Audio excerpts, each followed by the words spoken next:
Bismillahirrahmanirrahim.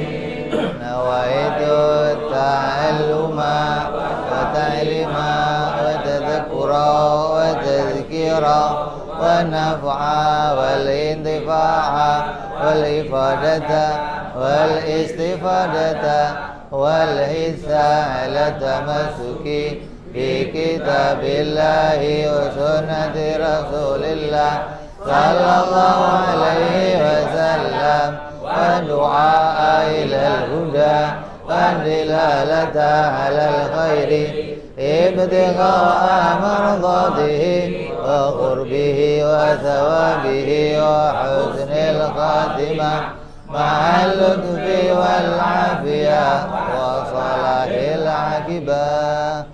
Bismillahirrahmanirrahim. Alhamdulillahirabbil alamin.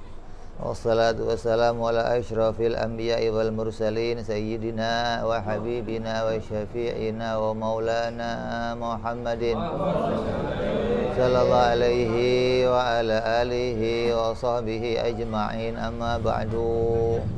Qala musanniful kitab Hadratus Syekh Ibrahim Al-Qani rahimahullah wa ghafara lahu wa li walidayhi summa ila sahibu syarha Yai Saleh bin Umar Darat rahimahullah wa ghafara lahu wa li walidayhi wa nafa'ana bihima fid darain. Allahumma aftah qulubana futuhal arifin wa bihikmatika wansur alaina birahmatika ya arhamar rahimin. Coba minta Yosef gelas.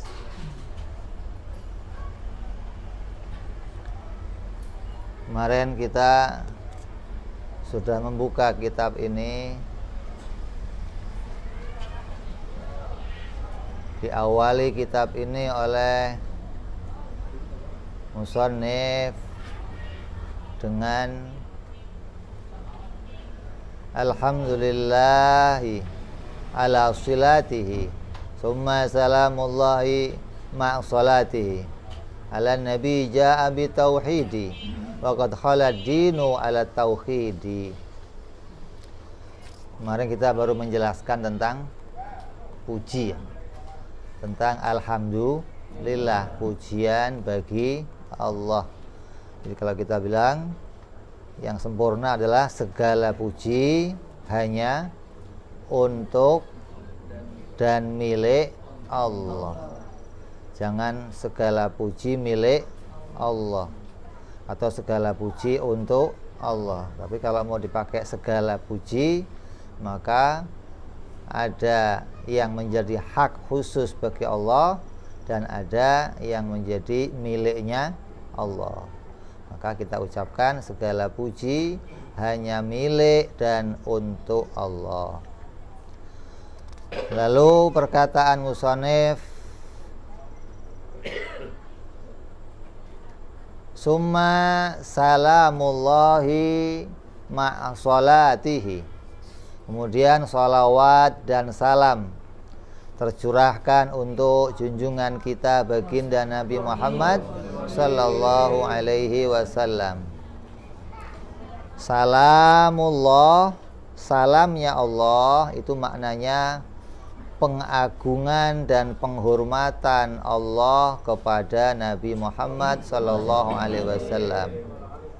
Maknanya kalau salam ini datang dari Allah, maknanya Allah menjadikan keamanan, Allah menjadikan penghormatan, Allah menjadikan keagungan pada diri Nabi Muhammad sallallahu alaihi wasallam. Karena sholawat dari Allah itu maknanya menciptakan, fiilnya Allah. Allah bersolawat, bukan Allah mengucapkan Allahumma sholli ala Sayyidina Muhammad, bukan. Allah bersolawat maknanya Allah menjadikan kemuliaan terus menerus pada Nabi Muhammad SAW. Lah kalau salam yang ada dari kita apa maknanya? Maknanya mendoakan agar Nabi senantiasa ditambahkan keamanan, ditambahkan kemuliaan. Kenapa? Karena Allah bisa saja terus-menerus menambahkan keamanan untuk Nabi, menambahkan terus-menerus kemuliaan untuk Nabi. Tidak hanya terputus, oh Nabi itu sudah sampai puncak, jadi sudah nggak nambah lagi kemuliaannya. Itu fi syariah atau pada makna dohirnya memang yang paling bagus kita katakan demikian kepada orang-orang yang awam. Kenapa? Karena agar tujuan mereka di dalam bersolawat itu bukan mendoakan Nabi, tapi sebagai wasilah. Sholawat ini kita jadikan mantra, kita jadikan pin. Tahu pin nggak kamu? Pin itu apa? Kode apa? Lu punya ATM? Oh, ada. Tiga. Kalau mau buka pakai apa? Pin. Nah, Allah menjadikan sholawat itu sebagai pin, pembuka untuk semua perkara. Apa saja. Jadi kalau kamu pengen kenyang, makan, itu jalan yang biasa namanya. Maka kalau kamu bersolawat bisa saja Allah jadikan kenyang. Kenapa? Karena pengantar sudah ada. Salawat sebagai rahmat dari Allah kepada semua hamba-hambanya. Salawatnya kepada Nabi sebagai pembuka kebaikan segala-segalanya. Hingga kalau kamu mau ngerjain apa saja diawali pakai salawat. Bahkan kalau orang-orang seberang, para daeng-daeng, orang-orang ke mana? Sulawesi ya? Mana? Makassar. Itu katanya kalau kaget enggak ya Allah enggak, tapi Muhammad gitu. Kagetnya aslinya Muhammad tuh. Muhammad. Jadi yang disebut adalah nama Nabi Muhammad sallallahu alaihi wasallam. Kenapa? Karena itu pengantar pembuka rahmat dari Allah Subhanahu wa taala. Jadi yang paling bagus kalau bersolawat itu salawat artinya jangan diartikan. Kita mengartikan hanya pada makna kitab. Tapi ketika nanti kita praktekkan sholawat nggak usah kita artikan, tapi kita jadikan sebagai pembuka segala kebaikan dari Allah Subhanahu wa ta'ala, sebagai rahmat untuk membuka rahmatnya Allah Subhanahu wa ta'ala. Kemudian salam, kemudian setelah salam beliau membaca sholawat. Kalau kita kan sholawat terus salam. Imam Ibrahim membukanya dengan salam lalu sholawat. Hukumnya gimana, Bib? Sama. Yang penting kedua-duanya dibaca. Membaca sholawat dan salam bersamaan itu afdol, itu lebih baik. Kenapa? Karena di Quran dikatakan apa? Ya ayyuhalladzina amanu shollu alaihi wasallimu. Sholawat digandengkan dengan salam. Jadi yang terbaik mengucapkan sholawat serta salam. Kalau dipisah sholawat dorang, namanya shollu ala nabi atau Allahumma sholli ala Muhammad, berarti cuman sholat doang kan, nggak pakai salam, maka itu baik. Kalau digabung lebih baik. Jangan kita katakan, oh kalau nggak digabung makruh. Itu pendapat, ada pendapat yang mengatakan demikian. Tapi kita mengatakan kalau nggak digabung, dipisah, salam doang atau sholawat doang, hukumnya baik. Digabung lebih baik. Sholat itu secara bahasa, sholat secara bahasa itu artinya doa. Kalau kamu sholat kepada seseorang, shollu ala Zaid, berarti kita diperintah mendoakan si Zaid gitu loh. Kalau sholat menurut syariat itu artinya perbuatan yang diawali dengan takbir, ditutup dengan salam. Itu sholat menurut syariat gitu. Nah kalau sholawat itu jamak dari sholat. Kalau satu sholat, kalau banyak sholawat gitu. Lah kalau kita sholawat kepada Nabi maknanya apa? Itu maknanya lughatan wa syariatan.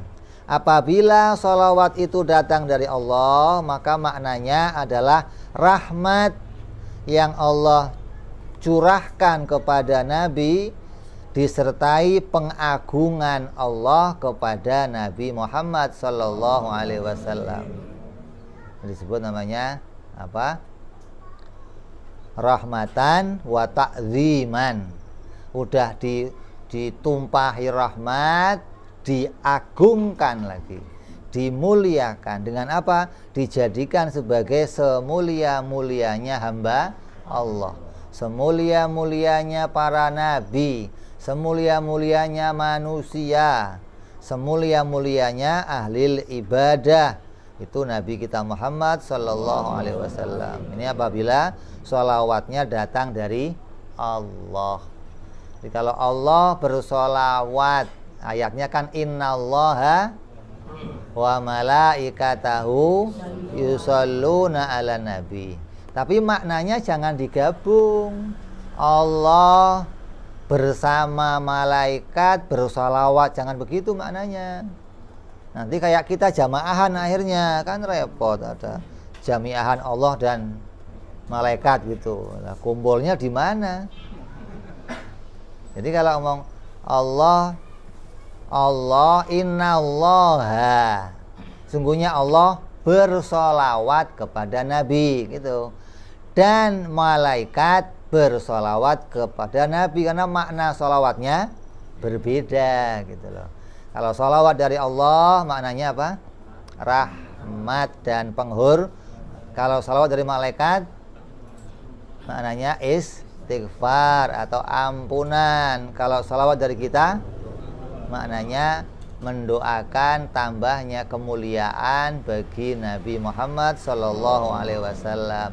Itu fil makna hakikat. Terus Nabi mendapat kemuliaan enggak dari tiap-tiap salawat itu? Dapat. Karena Allah bisa terus menaikkan derajatnya Nabi sallallahu alaihi wasallam, sebagaimana Allah meneruskan kenikmatannya surga. Surga itu tidak akan pernah berhenti, puncak kenikmatannya nggak ada. Nggak ada puncak kenikmatan di surga, nggak ada. Artinya puncak kenikmatan yang setelah itu nikmatnya segitu aja, besok dapatnya itu lagi, nggak ada. Di surga itu kenikmatannya terus bertambah. Makanya kamu di surga itu nggak pakai waktu selama-lamanya, tapi nggak ada bosennya. Kenapa? Karena Allah tahu, Allah mengetahui sifatnya hamba itu bosen. Makanya kamu disuruh, diperintah di dunia ganti-ganti. Sebentar sholat, sebentar suruh puasa, sebentar suruh ngaji, sebentar suruh silaturahmi, sebentar suruh ziarah. Kenapa? Karena Allah tahu kamu bosenan. Coba kamu disuruh sholat 2 hari 2 malam nggak putus gitu. Wah, bisa pasang koyok kamu di sini. Hah? Nah kalau malaikat, malaikat beda. Malaikat sejak diciptakan sujud, nggak ganti-ganti terus sampai kiamat.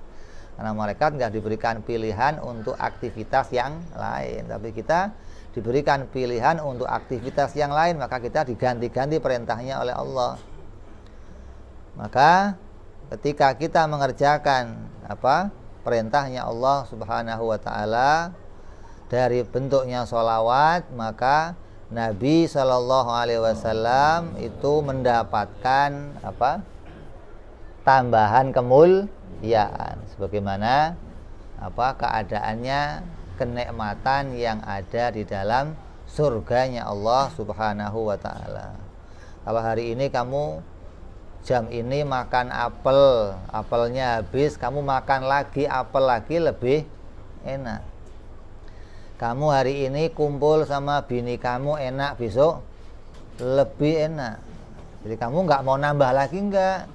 Kalau sekarang kan kamu pengen nambah ya? Enggak. Yang jujur. Isti nih mah. Ikatan suami.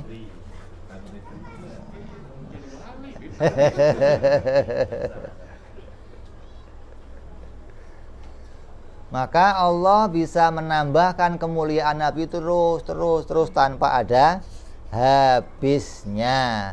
Tapi ini tidak boleh disampaikan di makom umum, hanya boleh disampaikan di makom taklim. Orang awam yang di luar yang nggak ikut ngaji nggak boleh tahu. Mereka cukup tahu kalau kita sholawat, maka sholawat itu kembali kepada kita.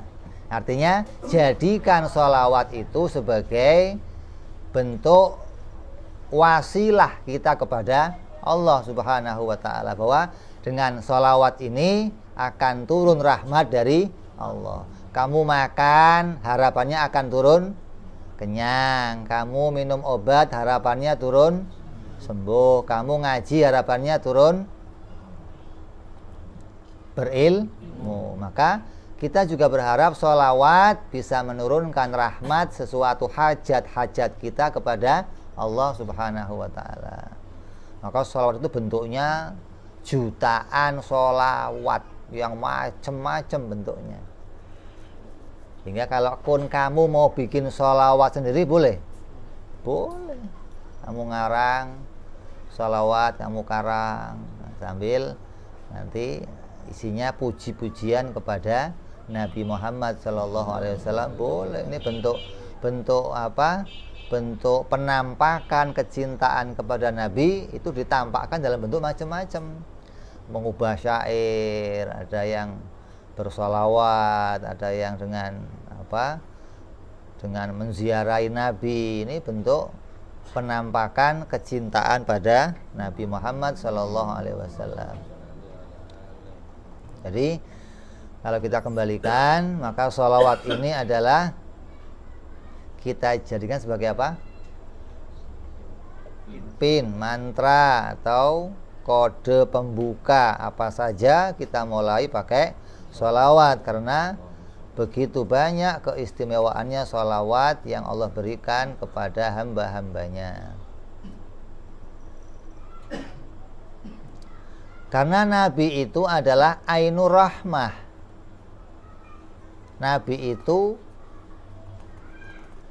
itu pembuka rahmat, atau Nabi itu sendiri adalah rahmat. Hah? Nabinya itu rahmat. Kalau Nabi membawa rahmat, berarti Nabinya bukan rahmat, yang dibawa rahmat, gitu loh. Tapi Nabi itu adalah rahmat dari Allah, gitu loh. Maka kita jadikan Nabi sebagai pembuka segala kebaikan dari Allah. Jangan Nabi membawa rahmat dianggap Nabinya enggak jadi Nabi. Itu Ainur Rahmah. Pokoknya rahmat ya dirinya Nabi itu sendiri.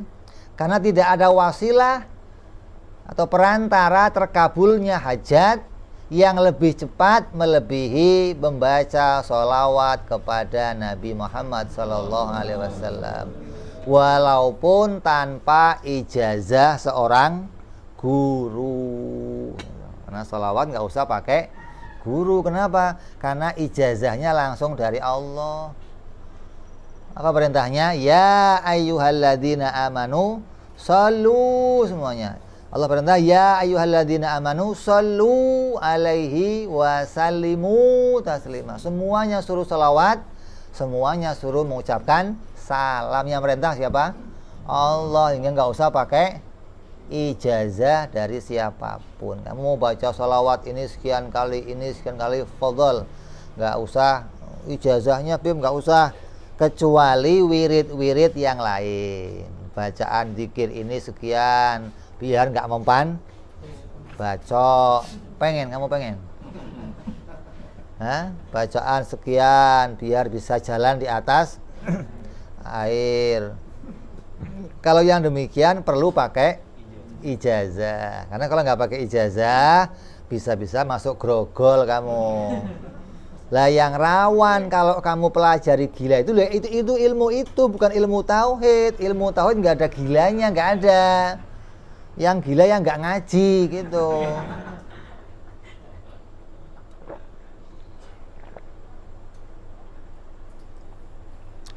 Orang belajar tasawuf, belajar wirid, mendekatkan diri kepada Allah lewatnya wirid, itu yang rawan gila. Karena memaksakan kehendak, setelah saya wirid ini harus begini, wirid ini harus begini, ketika nggak kesampaian, stres. Nah kalau kamu ngasih tauhid, lah gilanya di mana? Wong kamu tahu jaiz, ngerti Allah, boleh-boleh saja menjadikan hasil, boleh nggak menjadikan?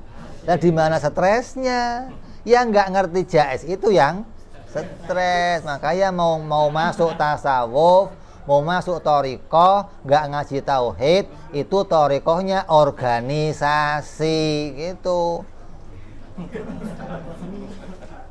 Bukan thariqah jalan mendekatkan kepada Allah, bukan. Hati-hati nih. Makanya mau ikut thariqah harus ngaji tauhid. Nanti masuknya ke dalam kamu akan sampai kepada Allah Subhanahu wa taala.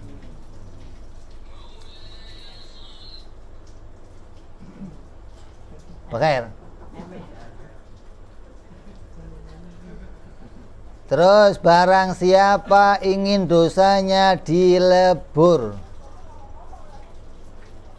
dan diampuni oleh Allah dan mendapatkan syafaatnya Nabi Muhammad SAW, maka hendaklah dia memperbanyak sholawat kepada Nabi Muhammad SAW.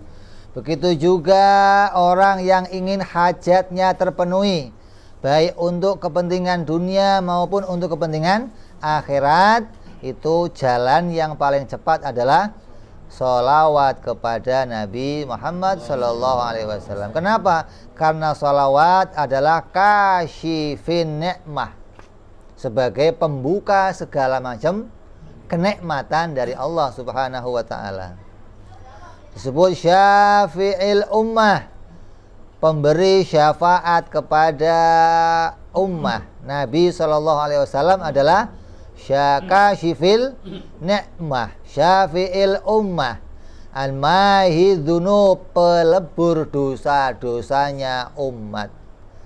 Maka apabila orang baca sholawat, maka dia akan mendapatkan banyak terkabulnya segala macam hajatnya. Diriwayatkan ada cerita masalah zaman Imam Ahmad bin Hambal radhiyallahu an, yang mana diceritakan beliau punya hajat, tiba-tiba di hatinya kerentek, muncul keinginan datang ke suatu daerah, dan di daerah itu dia nggak punya kenalan, tapi karena apa? Karena zuknya atau hatinya itu hati bersih, maka apa yang muncul di hatinya dijalankan sama dia. Sampailah dia ke tempat daerah yang dituju. Sampai di sana dia mampir ke masjid karena nggak tahu mau kemana, istirahat di masjid, sholat, i'tikaf sampai malam masih bingung mau kemana. Saya disuruh kemana, disuruh apa sama Allah? Ini tuntunan ruhaniyah namanya. Setelah malam habis isya, masjid mau ditutup, Imam Ahmad suruh keluar. Coba, zaman itu masjid sudah dikunci, hati-hati nih jaga masjid. Maka Imam Ahmad suruh keluar. Kata Imam Ahmad, saya tamu dari jauh, kok nggak pada kenal? Ya kan dulu nggak ada WA, jadi kan belum tersebar foto kemana-mana, belum viral gitu loh. Jadi kalau pengen kenal Imam Ahmad ya harus jauh, datangnya ke Baghdad, datang ke Mesir, datang ke ini. Maka Imam Ahmad karena sudah nggak punya tempat istirahat, disuruh keluar dari masjid.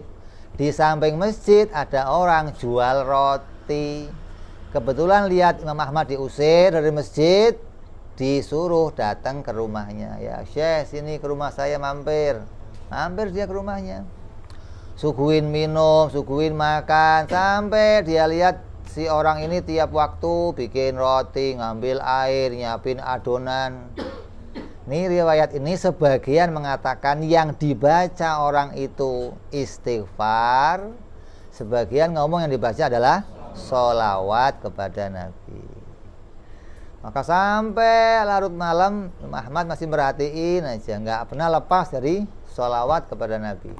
Terus ditanya oleh Imam Ahmad, ya Fulan, apa kamu begitu terus? Kalau apa, ya emang saya sejak dulu begini, setiap mau ngerjain apa-apa nggak pernah copot dari sholawat, nggak pernah lepas. Lah terus apa keuntungannya? Alhamdulillah segala hajat saya sampai saat ini semuanya terpenuhi. Nggak ada apa yang lama hajat itu. Apabila saya pingin sesuatu langsung Allah penuhi. Yang belum datang sampai sekarang cuma satu hajat. Apa? Pengen ketemu Ahmad bin Hambal. Kata Imam Ahmad, lah ini Allah mengirim saya untuk datang kemari untuk memenuhi hajat-hajat. Ini diantara keistimewaannya sholawat kepada Nabi Sallallahu Alaihi Wasallam. Pernah ada orang yang buta.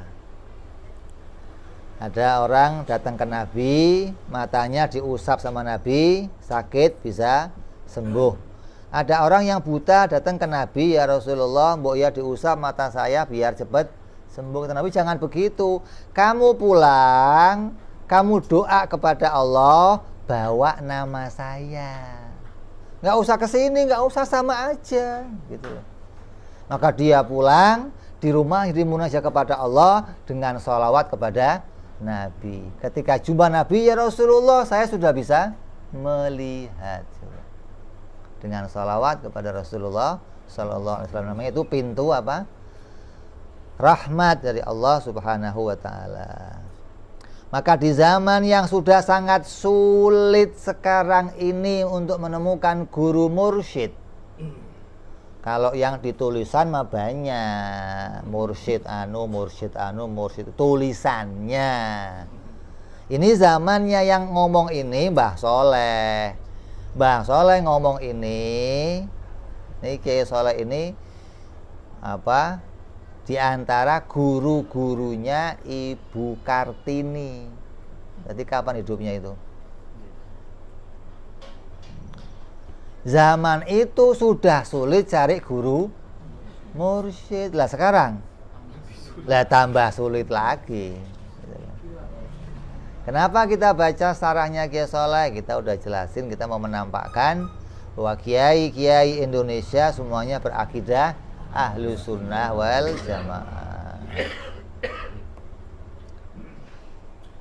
Apalagi zaman sekarang. Maka kalau sudah sulit cari guru mursyid, maka tidak ada wirid yang lebih utama dibandingkan dari sholawat kepada Nabi Muhammad Sallallahu Alaihi Wasallam. Karena sholawat itu amalan yang pasti diterima, walaupun dengan riya. Beda dengan kamu baca Quran. Baca Quran riak dikit nggak ada pahalanya. Kamu sholat riak dikit nggak ada pahalanya. Kamu zakat riak dikit nggak ada pahalanya. Tapi kamu sholawat, kamu live streaming, ini mau baca sholawat live gitu, dapat pahala. Kamu sholawat manggil orang, kamu kumpulin, kamu baca depannya orang, niat suaranya bagus, dapat pahala. Itu istimewanya amal berupa sholawat kepada Nabi. Hingga untuk akhir zaman seperti ini yang termulia adalah memperbanyak sholawat kepada Nabi. Dan gak usah pakai ijazah. Nabi SAW bersabda, orang yang paling dekat denganku adalah orang yang paling banyak bersolawat kepadaku. Jadi malaikat maknanya sholawat malaikat? Maknanya istighfar. Malaikat artinya memintakan tambahnya terus perlindungan, keamanan dari dosa-dosa. Artinya Nabi itu kan maksum, senantiasa diteruskan kemaksumannya, didoakan agar terus maksum. Nabi bersabda, barang siapa, ini ada lagi kalam ulama, barang siapa Ini masih sabda Nabi. Bersolawat kepadaku pada hari Jumat sebanyak 100 kali, maka Allah ampuni dosanya 80 tahun. Coba. Dosa-dosa yang kecil maksudnya. Kamu ngintip cewek, kamu salaman sama cewek, kamu nonton cewek.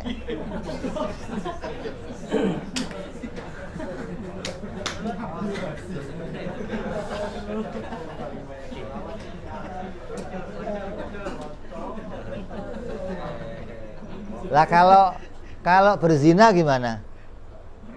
Ya tobat. Lo zina sholawat doang, lo zina. Minum arak, ya taubat. Kalau itu harus taubat khusus kepada Allah. Bunuh orang, taubat khusus, bukan habis bunuh orang sholawat. Cepek doang lagi. Ngirit amat lagi. Itu pasti yang sholawat ahli ekonomi itu. Masalahnya ibadahnya semua dikonversi ke keuntungan. Ini coba dikalkulasi untungnya.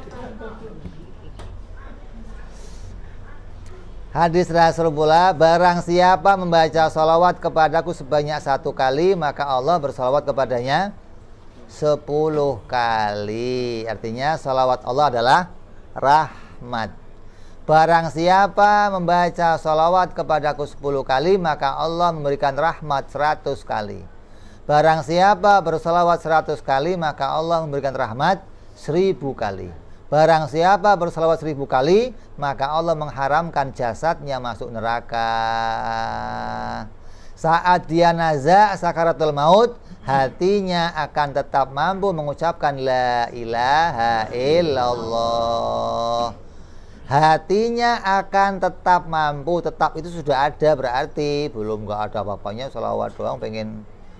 Saat ditanya di akhirat kelak, lisannya akan bisa mengucap kalimat tauhid dan dia akan dimasukkan surga oleh Allah Subhanahu wa ta'ala. Sholawat yang dibaca setiap waktu itu kelak di akhirat akan menjadi cahaya yang menyinari di saat dia berjalan di atas jembatan Shiratal Mustaqim yang jauhnya 500 tahun perjalanan. Setiap bacaan salawatnya akan diberikan oleh Allah imbalan gedung-gedung di surganya Allah Subhanahu wa ta'ala. Jadi begitu banyak keutamaan sholawat dan itu sudah sangat masyhur. Maka hendaklah orang-orang mukmin memperbanyak sholawat, terutama pada hari Jumat. Makanya kalau ada Jumat baca Quran, Jumat baca wirid, Jumat baca sholawat. Bagus mana Bib? Baca sholawat. Selain surat Kahfi, kalau Kahfi disunahkan hari Jumat dan sholawat. Jadi dibanding milih bacaan yang lain, milih baca sholawat. Kenapa? Karena itu diistimewakan pada hari itu. Yang lain bisa kamu baca hari yang, walaupun sholawat juga dibaca kapan aja bisa, tapi diistimewakan pada hari Jumat. Ini sholawat dan salam yang dihaturkan oleh Imam Ibrahim Al-Qani. Kemudian beliau mengucapkan lagi ala nabi ija abi tauhidi. Salawat dan salam kepada nabi yang datang membawa tauhid. Apa itu nabi? Nabi secara bahasa adalah orang yang ahli menyampaikan nasihat-nasihat yang bersumber dari Allah. Ini kalau ini dikhususkan langsung, nah orang adalah yang menyampaikan sesuatu, menyampaikan sebuah berita dari orang ke orang yang namanya apa? Nabi. Sedangkan secara istilah, Nabi adalah seorang laki-laki yang merdeka, harus laki terus nggak ada nabi yang budak, nggak ada. Nabi semua laki-laki, nggak ada perempuan. Semua nabi merdeka, nggak ada yang budak. Kemudian semuanya keturunan Nabi Adam alaihi salam, nggak ada yang keturunan jin, nggak ada. Yang tidak memiliki sesuatu yang dibenci oleh manusia. Nggak ada kecacatan, nggak ada kekurangan, nggak ada, semua sempurna. Hingga semua manusia cinta kepada dia, semua manusia bisa menerimanya. Terus Nabi pula dia yang menerima wahyu untuk dirinya sendiri. Jadi ada wahyu untuk dirinya sendiri, ada wahyu pula untuk disampaikan pada yang lain. Jika wahyu itu disampaikan kepada kaumnya, maka namanya Rasul. Jadi Rasul sama, pengertiannya sama, laki-laki, merdeka, keturunan Nabi Adam, menerima wahyu untuk dirinya dan untuk orang lain. Apabila wahyu yang diterima hanya berkaitan dengan dirinya sendiri, maka namanya adalah nabi. Berarti perintah, ada wajib, ada mau perintah, dilarang sesuatu, itu hanya untuk dirinya.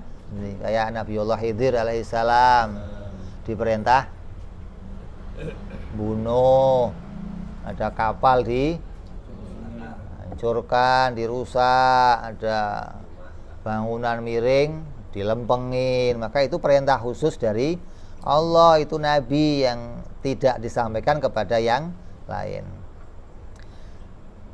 Apabila wahyu yang diterima hanya berkaitan dengan kaumnya, tidak berkaitan dengan dirinya sendiri, maka itu namanya Rasul.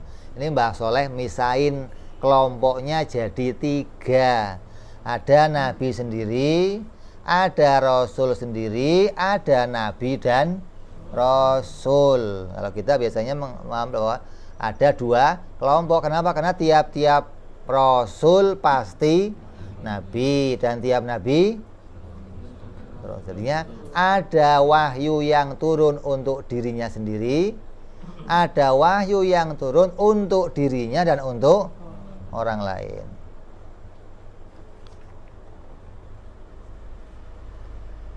Menurut sebagian ulama, mayoritas wahyu nubuah atau kenabian itu ya datang lebih dulu. Nah, jadi nabi dulu, baru setelahnya jadi Rasul. Maka begitu pula pada Nabi kita Muhammad Sallallahu Alaihi Wasallam, diberitakan beliau juga jadi nabi dulu, baru jadi Rasul. Maka ada yang memisahkan, dikatakan bahwa Nabi Muhammad Sallallahu Alaihi Wasallam menerima wahyu nubuah, berarti wahyu jadi nabi itu pada usia 40 tahun dengan ayat Iqra, bacalah. Maka perintahnya untuk dirinya sendiri, maka dianggap oleh para ulama itu perintah kenabian atau wahyu kenabian. Sedangkan beliau baru menerima wahyu atau risalah dalam usia 43 tahun, yang mana suratnya turun berupa ya ayyuhal mudassir Qum fa'andir, hei orang yang berselimut, bangun, sampaikan kepada orang. Nah, baru itu perintah kerasulan, gitu loh, kata ulama, dipisahkan. Ketika ayatnya Iqra, oh itu wahyu untuk dirinya. Ketika ya ayyuhal mudassir Qum fa'andir, maka berikanlah peringatan kepada manusia, itu bentuk perintah kerasulan. Pendapat lain menyatakan bahwa Nabi Shallallahu Alaihi Wasallam diangkat jadi Rasul 40 tahun. Ada pendapat yang mengatakan wahyu nubuah usianya waktu Nabi 30 tahun dan menerima wahyu kerasulan usia 40 tahun. Ini ada beda-beda pendapat. Ada pula yang mengatakan sejak dilahirkan oleh sang ibu dia sudah jadi nabi. 40 tahun baru jadi Rasul. Beliau Nabi SAW pernah bersabda begini, kuntu nabiyan wa adamu bainal ma'i watin. Aku sudah jadi nabi dan Adam masih jadi air dan tanah. Coba. Hadis itu. Artinya Allah menampakkan nur nubuwah gitu loh. Nur Nabi Muhammad sallallahu alaihi wasallam. Dan Nabi Adam belum diciptakan. Maka dikatakan saya ini yang pertama dalam penciptaan dan yang akhir dalam kepengutusan gitu loh. Penciptaannya pertama, diutusnya. Kenapa? Karena penutup, penyempurna, paling sempurna, yang terbaik didatangkan paling akhir. Kamu kalau mau rapat itu biasanya yang datang presiden dulu apa menteri dulu? Menteri kumpul semua baru Nabi begitu. Nabi-nabi yang lain kumpul dulu semua, baru yang akhir presidennya datang gitu loh. Maka ketika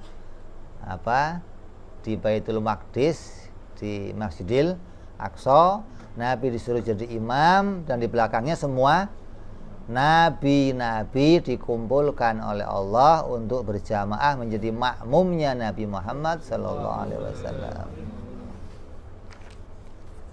Maka ini boleh aja terjadi, Nabi Muhammad diangkat jadi Nabi sejak lahir. Boleh nggak? Boleh. Kenapa boleh? Karena hal itu juga banyak terjadi pada nabi-nabi lain selain Nabi Muhammad. Contoh yang terjadi pada Nabi Musa. Nabi Musa diangkat jadi Nabi usia 30 tahun. Begitu pula Nabi Isa, Nabi Yahya diangkat jadi Nabi belum genap 15 tahun. Ada yang mengatakan 3 tahun, ada yang mengatakan 7 tahun, ada yang mengatakan 13.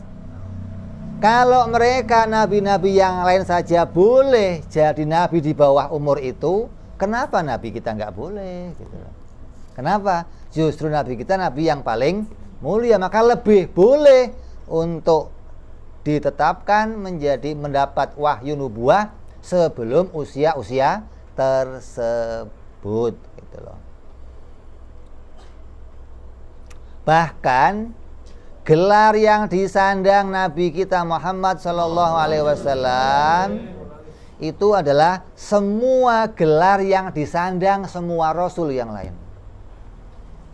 Semua rasul yang lain punya gelar masing-masing, dan yang masing-masing itu semua gelar ini digelar Nabi Muhammad SAW. Bahkan Nabi punya gelar khusus yang nggak dimiliki oleh Nabi yang lain. Mukjizatnya dikatakan semua mukjizat Nabi yang lain ada pada diri Nabi Muhammad SAW, tapi tidak bagi nabi-nabi yang lain. Jadi Allah menyempurnakan beliau, mengumpulkan semuanya pada beliau hingga dijadikan makhluk atau nabi, hamba Allah yang menjadi pemimpin manusia, pemimpin para nabi, pemimpin alam semesta. Bahkan Nabi Muhammad sallallahu alaihi wasallam memiliki sifat yang tidak dimiliki oleh nabi yang lain. Karena nabi diberikan keistimewaan yang tidak diberikan oleh nabi-nabi yang lain. Jadi mungkin saja beliau jadi rasul usia 40 dan jadi nabi sejak lahir. Ini mungkin saja. Terus kepada nabi yang membawa tauhid. Apa itu tauhid? Tauhid itu secara bahasa adalah menemukan keesaannya sesuatu, mengembalikan segalanya jadi satu, itu mentauhidkan secara bahasa. Tapi secara istilah, tauhid itu apa? secara istilah tauhid itu mengesahkan zat yang disembah. Atau kalau dikatakan sebagai ilmu tauhid, apa itu ilmu tauhid? Ilmu tauhid adalah ilmu yang mempelajari prinsip-prinsip agama berdasarkan dalil-dalil yang meyakinkan. Itu namanya ilmu tauhid. Ilmu yang mempelajari prinsip-prinsip agama, dasar-dasar agama berdasarkan dalil-dalil yang meyakinkan. Baik itu dalil syar'i maupun dalil akli.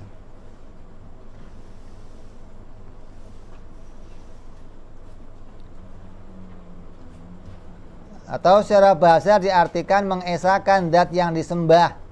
Maka tidak boleh atau diharamkan beribadah kepada selain Allah Subhanahu wa ta'ala. Maka Syekh Ibrahim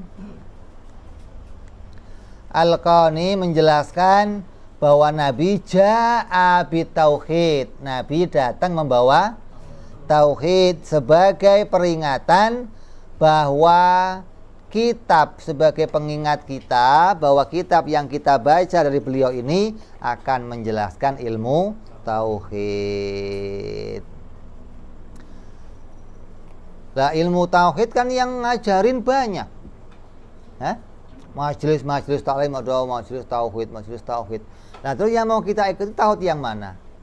Nah, dan sekarang muncul lagi tauhid uluhiyah, tauhid rububiyah, tauhid asma wa sifat. Maka itu bukan tauhid yang kita pelajari. Maka anak-anak kita sejak kecil sudah disuruh ngapalin sifat 20. Tandanya apa? Itu sebagai sandi, sebagai apa?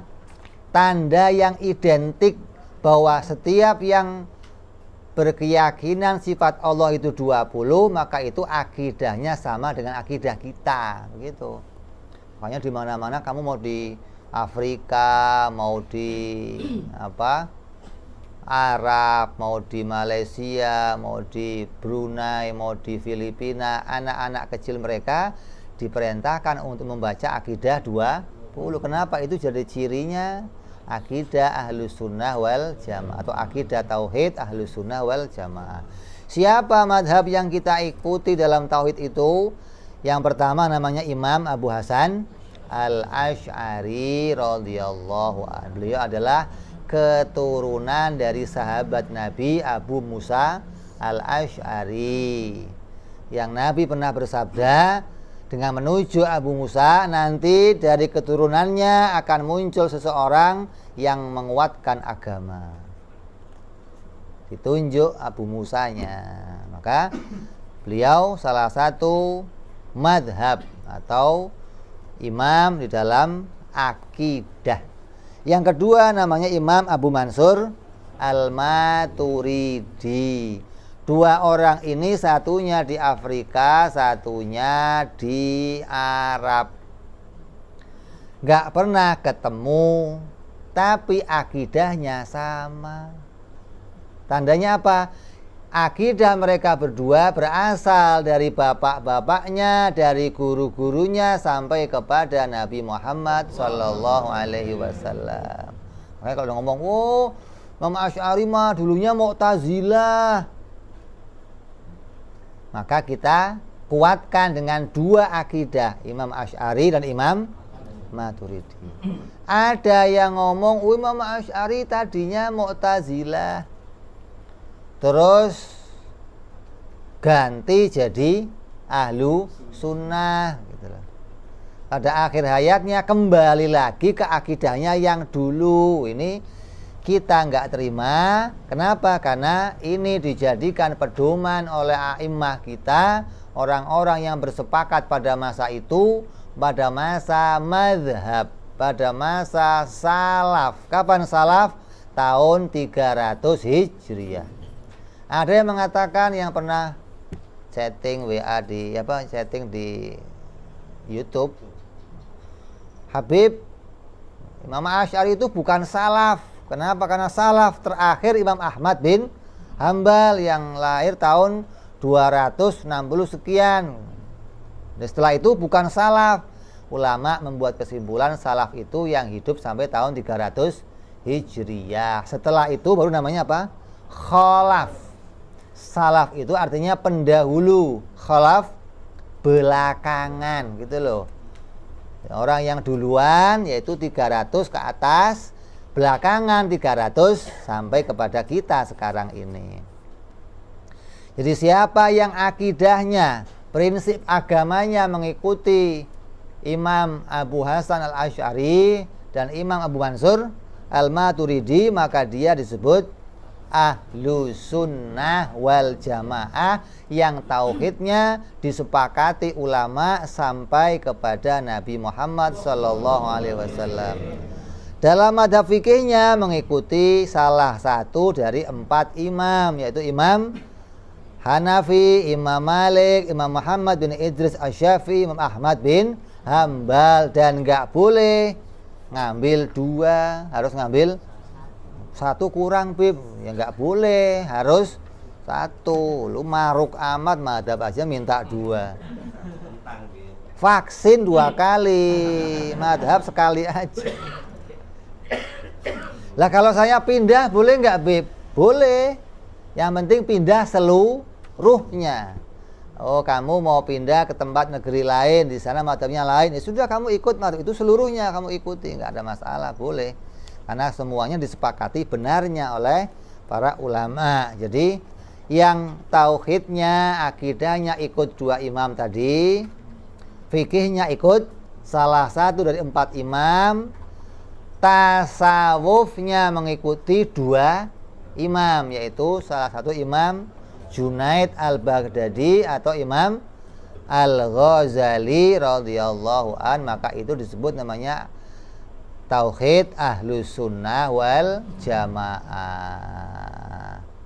Nah, kalau yang lain-lain ada kejawen, ada tauhid eling segala, ada apa namanya tauhid manunggalin Gusti ing kaulo, ada tauhid yang macam-macam, itu keluar dari jalurnya ahlus sunnah wal jamaah. Walaupun dia mengaku bertauhid, mengaku berakidah, mengaku punya mengesahkan Allah, tapi perjalanannya tidak sesuai dengan perjalanan para ulama-ulama yang terdahulu. Terus semua nabi dan rasul itu diutus oleh Allah sejak zaman Nabi Adam dengan misi yang sama, yaitu misi tauhid. Nggak ada yang beda, nggak ada. Semua ajaran tauhidnya sama sejak Nabi Adam alaihissalam sampai Nabi kita Muhammad sallallahu alaihi wasallam. Adapun ajaran syariahnya ya beda-beda. Kenapa? Karena situasinya nggak sama, gitu loh. Maka perintah zahirnya disesuaikan dengan situasi pada masa itu. Umpamanya anak-anak Nabi Adam kok nggak diperintah haji, Mekahnya belum ada, baru dibikin sama Nabi Adam. Yang bikin pertama siapa? Nabi Adam alaihissalam. Yang memperbaharui Nabi Ibrahim. Dibagusin lagi, ditingkat sama Nabi Sulaiman. Bangun Masjidil Aqsa, bangun peradaban Islam. Ini diantara bentuk bangunan-bangunan yang dibangun oleh mereka, orang-orang yang diperintahkan oleh Allah.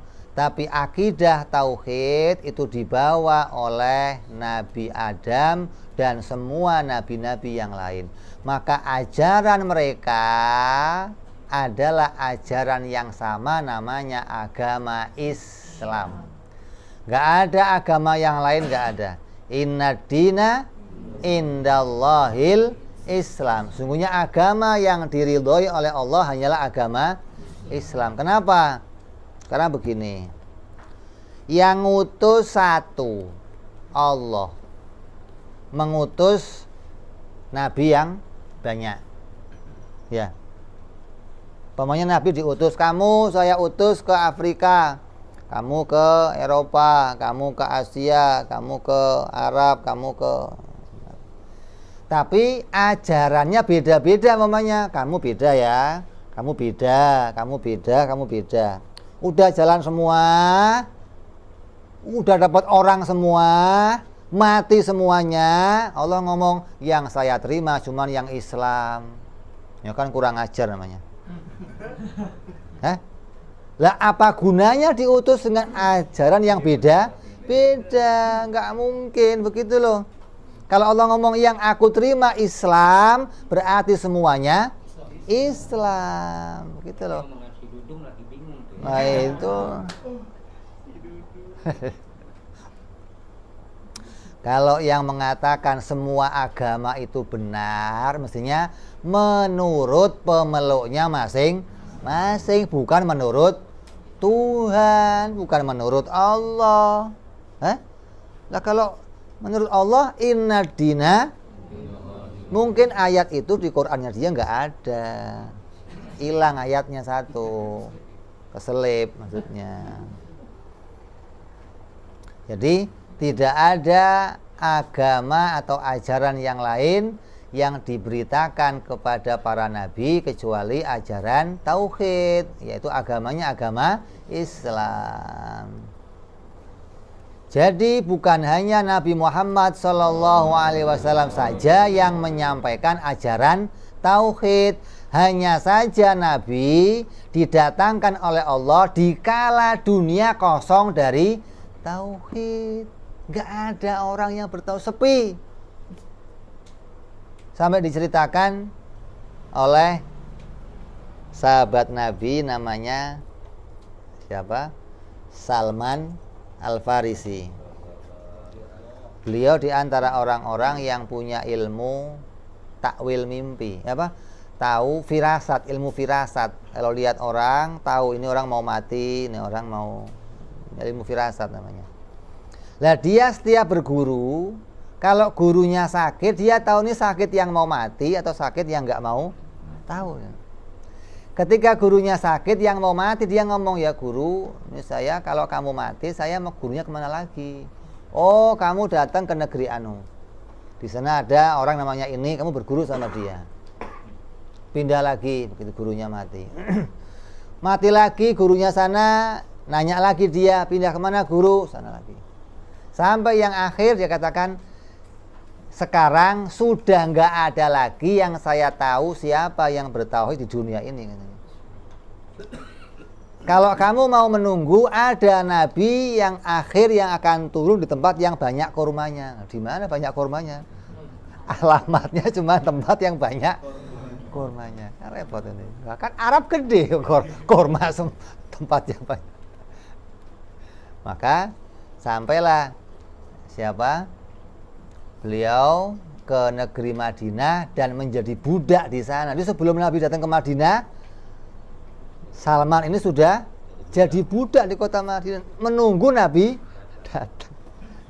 Sampai ketemu Nabi, sampai masuk Islam, hingga dia mengetahui ajaran tauhid yang betul-betul dibawa oleh Nabi yang paling akhir, di mana masa itu sudah kosong dunia dari, artinya kosong itu maksudnya kalau dunia segini gedenya yang bertauhid cuma 10, ya maksudnya nggak ada dong.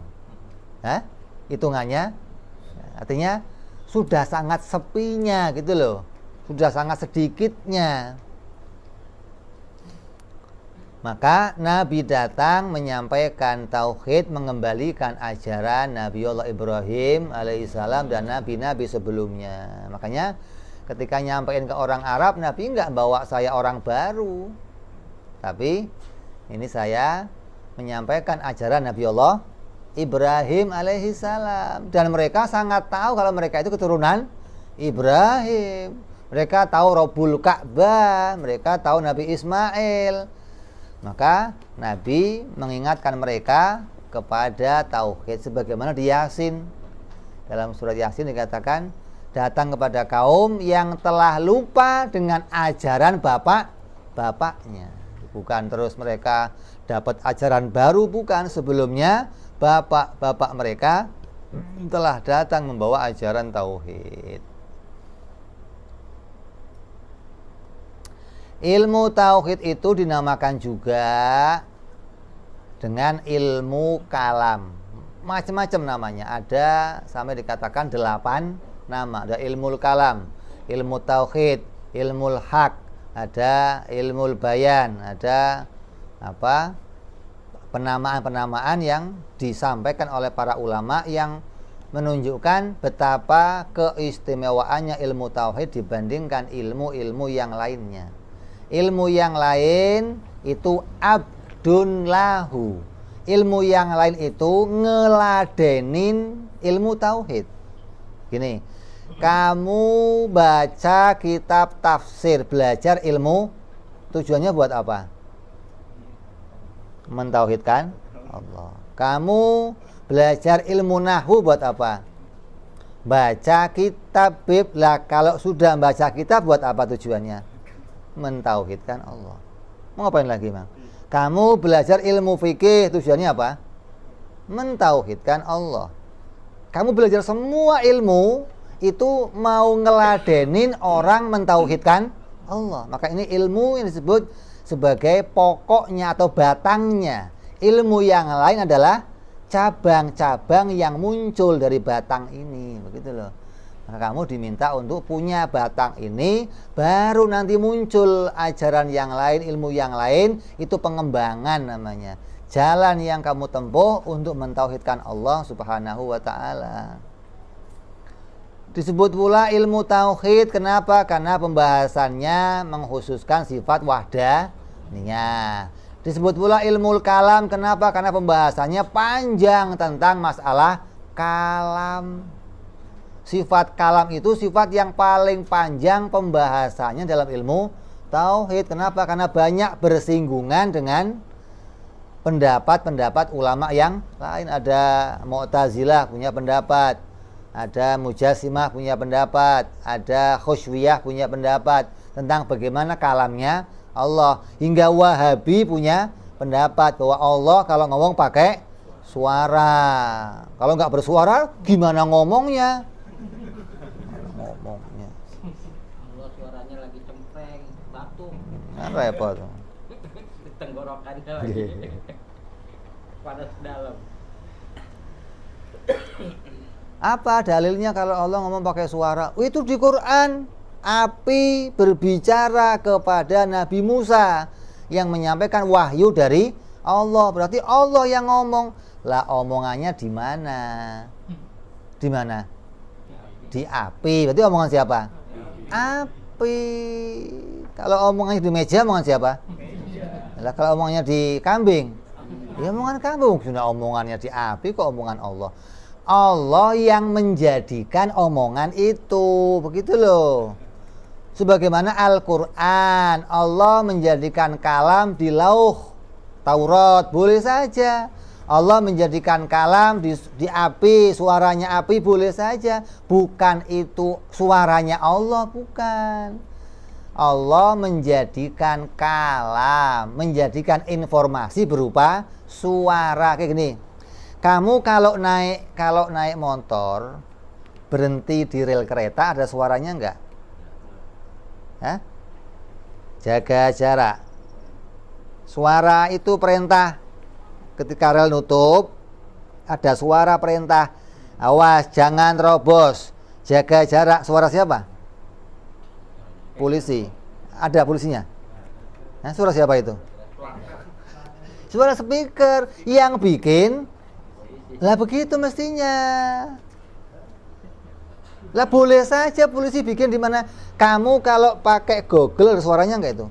Suara siapa itu? Yang bikin siapa? Nah itu begitu, bukan Google bersuara. Mana ada Google bersuara? Jadi mentang-mentang api bersuara dianggap suaranya Allah, kan aneh. Jadi pemahamannya jauh berbeda dengan pemahaman kita. Makanya kita diajarkan ilmu kalam agar kamu tahu apa sih yang harus kita imani dari kalamnya Allah. Bahwa Allah kalam tanpa suara, tanpa huruf. Itu kalam sifat namanya. Terus Nabi Muhammad SAW menyampaikan ajaran tauhid saat Mekah lagi kosong dari ajaran tauhid. Agama itu apa? Agama itu adalah sesuatu yang telah diterima, atau sesuatu yang diikuti, atau sesuatu yang dikerjakan secara bahasa ini. Secara istilah, agama itu berarti hukum-hukum Allah yang mengajak pada kebaikan yang harus dilakukan oleh hamba-hambanya Allah. Ya, agama Islam, dinullah. Apa itu dinullah? Agama Islam itu isinya adalah aturan-aturan atau hukum-hukum Allah yang mengajak manusia untuk melakukan sesuatu penghambaan kepada Allah. Kalau disebut oleh ulama yang lain, apa isi agama? Agama itu kendaraan menuju kepada Allah. Kalau kamu nggak punya agama, kamu nggak akan punya kendaraan untuk ke sana. Walaupun kamu bertauhid, gitu loh. Artinya kendaraan untuk dapat keridhoannya Allah itu Allah ciptakan, namanya agama Islam. Maka siapa yang mempraktekkan, yang menjalankan semua perintah di dalamnya, dia akan mendapatkan keridhaan dari Allah Subhanahu wa ta'ala. Lah, secara ringkas, prinsip agama ada 4 secara ringkas. Apa itu? Yang pertama, as-sihhatul aqdi, yaitu berpegang teguh pada akidah ahlu sunnah wal jamaah. Itu yang pertama, pokok-pokok agama ini, atau maqasidus syar'i, atau yang paling penting-penting dalam agama. Yang pertama adalah berpegang sihhatul aqdi, berpegang teguh pada akidah ahlu sunnah wal jamaah, yaitu yang ikut pahamnya Imam Abu Hasan Al-Asy'ari, Imam Abu Mansur Al-Maturidi, dan imam fikihnya salah satu dari 4 madhab. Kita kebetulan pakai Imam Syafi'i radhiyallahu anhu.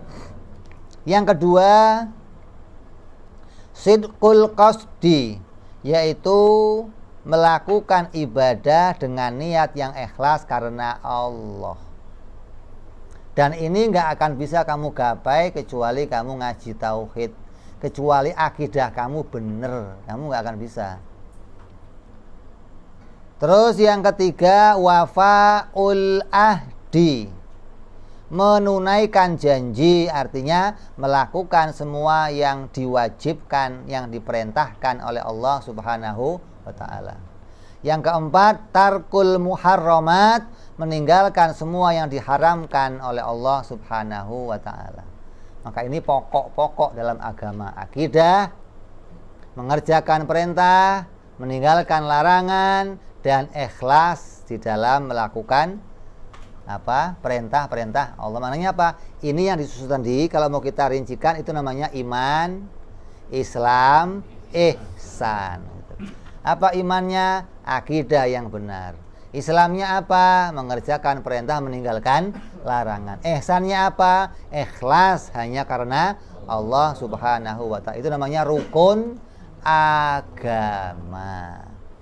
Ini yang disampaikan oleh Imam Ibrahim Al-Qani. Insyaallah kita sambung yang akan datang bicara syair-syair yang berikutnya. Wallahu a'lam bishawab. Wa ila hadratin nabi. Al-Fatihah. A'udzu billahi minasyaitonir rajim. Bismillahirrahmanirrahim. Alhamdulillahirabbil alamin. Arrahmanir rahim. Maliki yaumiddin. Iyyaka na'budu wa iyyaka nasta'in. Ihdinas siratal mustaqim. Siratal ladzina an'amta 'alaihim ghairil maghdubi 'alaihim waladdallin. Amin.